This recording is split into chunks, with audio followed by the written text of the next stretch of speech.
Good morning student. तो छात्रों, आज हम लोग 10वीं के जीव विज्ञान के प्रथम अध्याय के अंतिम प्रश्न की ओर चलेंगे।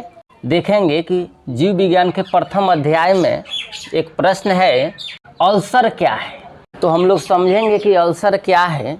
आमाशय की ग्रंथियों से कभी कभी अत्यधिक अम्लीय स्राव होने लगता है। जो आमाशय होता है, आहार नल का एक भाग है आमाशय, तो अधिक मात्रा में जब अम्लीय स्राव होने लगती है, जिसके कारण इनके दीवार को सुरक्षित रखने के लिए, यानी आमाशय के आंतरिक दीवार को सुरक्षित रखने के लिए एक म्यूकस होता है।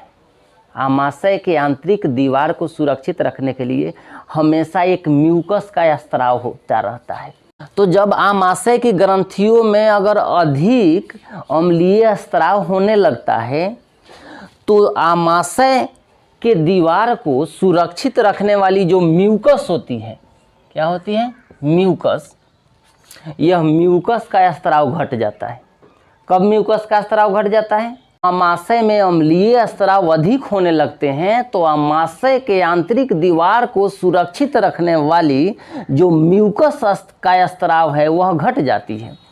और जब म्यूकस का स्राव घट जाती है, जिसके कारण आमाशय के दीवार में, जो आमाशय की आंतरिक दीवार होती है, आंतरिक अस्तर होती है, उसमें कहीं कहीं धंसा हुआ घाव के रूप में, गोलाकार धंसा हुआ घाव के रूप में छोटे छोटे फोड़े दिखाई देने लगते हैं, जिसे हम अल्सर कहते हैं। क्या कहते हैं? जिसे हम अल्सर कहते हैं।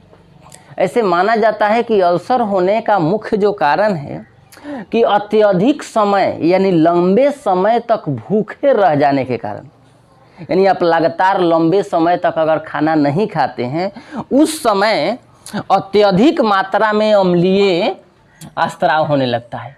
आपके आमाशय में अधिक मात्रा में अम्लीय स्राव होने लगेगा, और अम्लीय स्राव होने लगेगा जिसके कारण म्यूकस की मात्रा घट जाएगी आपके आमाशय में। आपकी आमाशय के आंतरिक दीवार में म्यूकस की मात्रा घट जाएगी। और जब म्यूकस की मात्रा घट जाएगी, तो फिर आपके आमाशय के आंतरिक दीवार में छोटे छोटे घाव निकल आएंगे, और उसी घाव को अल्सर कहते हैं, क्योंकि वह घाव बाद में छिल जाते हैं और उससे रक्त निकलने लगते हैं, जो मल के साथ बाहर आता है। धीरे धीरे वह बहुत खतरनाक रूप ले लेता है। इसलिए कभी भी लंबे समय तक भूखे नहीं रहना चाहिए। अब हम लोग आगे बढ़ेंगे, और आगे एक प्रश्न आता है जीव विज्ञान के प्रथम अध्याय में, काइम। काइम क्या है? तो समझते हैं काइम क्या है। देखिए, आमाशय में जब भोजन का स्वरूप, जब भोजन हम लोग करते हैं, वह भोजन का स्वरूप, यानी भोजन जब आमाशय में जाता है, तो भोजन का जो रूप होता है वह गाढ़े लेई की तरह हो जाता है। कैसा हो जाता है? गाढ़े लेई की तरह। गाढ़े लेई समझ रहे हैं आप लोग? जब वह गाढ़े लेई की तरह हो जाता है, तो उस अवस्था को हम लोग काइम कहते हैं। जब भोजन की अवस्था गाढ़े लेई की तरह हो जाए, तब हम उसको क्या कहते हैं? काइम। तो समझ गए आप लोग काइम क्या है। अब एक प्रश्न आता है काइम के बाद, एक प्रश्न और है चाइल, कि चाइल क्या है। आप लोग पढ़े होंगे तो मिला होगा कि चाइल क्या है।